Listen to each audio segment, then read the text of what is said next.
This keeps getting better as a recent development out of Indianapolis is looking fantastic for Minnesota and getting more than a handsome return for Daniel Jones. But first, ESPN has one more signing the Vikings need to consider, or should they? We're going to be breaking down all that in this episode of Vikings Digest, but first, make sure to hit that subscribe button and the bell icon so you don't miss any and all Vikings updates as we get closer and closer to the official start of training camp. And with that, let's hop into the first topic of the day, which is ESPN's last move for the Vikings.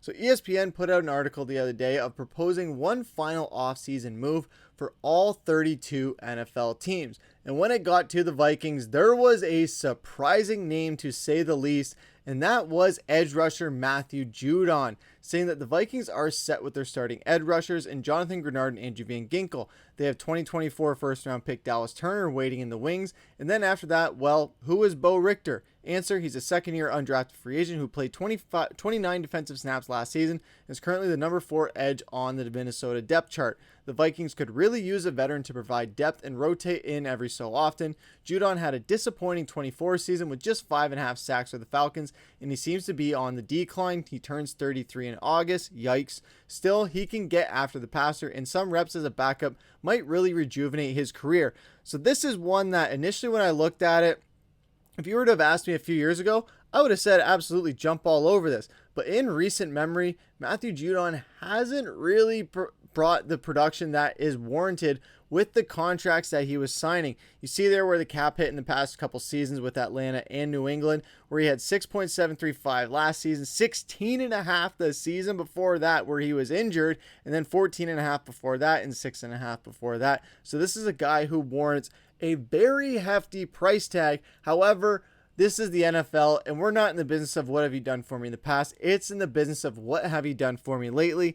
And as far as lately, when you look at the massive stats at the beginning of his career in Baltimore versus what he's done with when he went to New England, unfortunately, he did get hurt in that 23 season. He has been able to stay healthy otherwise as a result of that. However, when you look at those numbers, it is a massive drop-off. When you look at the last full season he played, the second last full season he played, versus the last full season he played, in a drop off of 10 full sacks from 22 to 24. That is not a decline you want to see, especially when he was coming off of a big injury like that. So this is something where Minnesota might need to be a little bit aware of who they might be going after and who people might be suggesting. Matthew Judon is a really good player. However, at 33 years old, warranting a price tag of probably around 4 to 5 million. And the Vikings, they have 23.5 million left in space, but that is a lot of money to pay for a guy who, yeah, he could rotate in and out, but at the end of the day, is he really going to make that much of an impact? This could be also something where I could be very wrong on as well, because we've seen this Minnesota Vikings defense, spearheaded by Brian Flores, be able to churn out career years out of guys that weren't really expected to do really well. We saw how when there was a lot of criticism and noise after Danielle Hunter left and we brought in Jonathan Greenard. He was one of our best players on defense, and he was one of the leaders in tackles on the team and was absolutely awesome. So this could be a chance where Judon does have a rejuvenation in his career, especially as a third or fourth string guy where he can rotate in and out. I don't think he's going to be knocking Dallas Turner off for that spot, but if you rotate those two guys in and out when Greenard and Van Ginkel are tired, that could present some opportunities, and it could be a good mentor kind of bridge player for Dallas Turner to have and look up to, and someone who can mentor him going forward for his career after a 1-year deal or so, just to have him on there as a security blanket.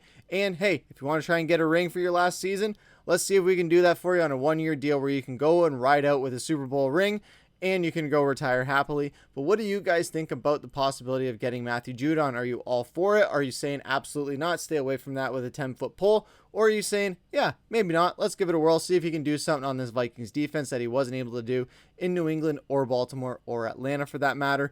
Let us know what you guys have to say down in the comments below. But that's going to take us into our second topic of the day, which is Danny Dimes pays dividends. And this is coming off of a Sports Illustrated report from Will Regatz with an update on the Colts QB1 race. Could be good news for the Vikings comp picks. Daniel Jones appears to have taken the lead on Anthony Richardson in Indianapolis, which could be very good news for the Vikings. And Daniel Jones finished the 24 season with Minnesota after being released by the Giants, signed with the Colts in free agency, and this spring is competing against former top pick Anthony Richardson for the QB1 job in Indianapolis. Why does that matter for the Vikings? If Jones plays a certain amount of snaps in 25, he would likely deliver a 4th round compensatory selection for Kwesi, Adofo-Mensah, and company. But if Jones finishes below that snap threshold, the comp pick might fall to the 5th round or lower depending on how the formula shakes out.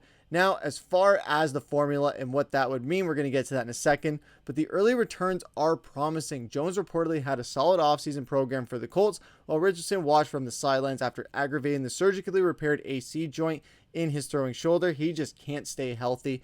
Thus, Jones has already taken significant lead in what is supposed to be a wide open quarterback competition, according to The Athletic. There's no set timetable yet for the return of Richardson. Former number 4 overall pick has struggled with injuries and inaccuracy as a passer over the last 2 seasons. Now, as far as how this will factor in for the Vikings, with the comp picks formula, teams are awarded additional selections in the draft if they lose more qualifying players in free agency than they sign. There's a complicated formula that's mostly based on the contracts signed by those players, with playing time and potential postseason awards also factoring in. All in all, though, this is going to be looking very good for the Vikings, because I do not think that Anthony Richardson will be the QB1 in Indianapolis, especially with the health concerns and the lack of just good play and not living up to what was promised with him. Daniel Jones absolutely is in a prime position to have that QB1 quarterback spot for the start of the season. Will he maintain that through the rest of the season? That'll remain to be seen, to see how he does with Indianapolis, and if Richardson can just make that a competition as a midseason competition and just be an absolute chaos dumpster fire in Indianapolis with drama.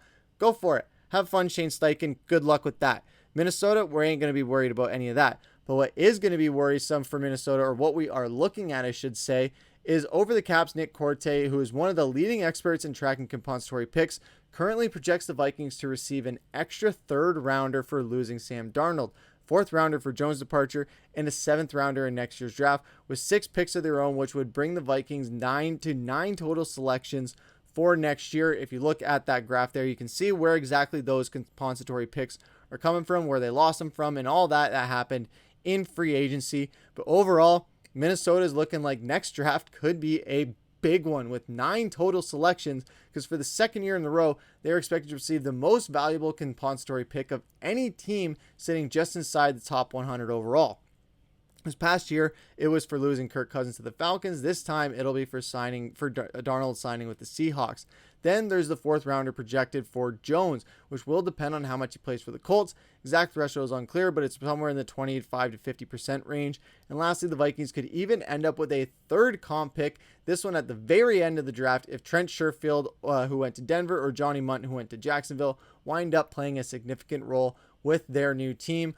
Overall, the outlook is looking pretty good for Minnesota, where we have a lot of picks going into next year, where this is either a lot of players to pick up or a lot of picks to trade away for very valuable assets.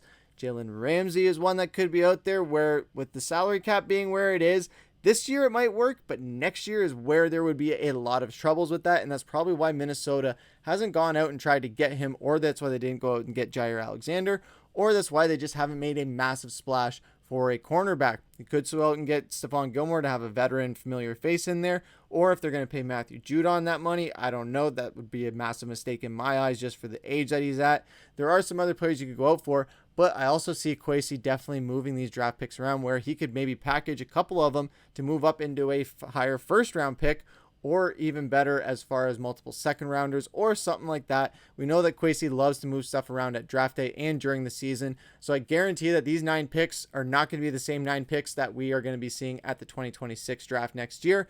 But what do you guys think about all of this happening down below?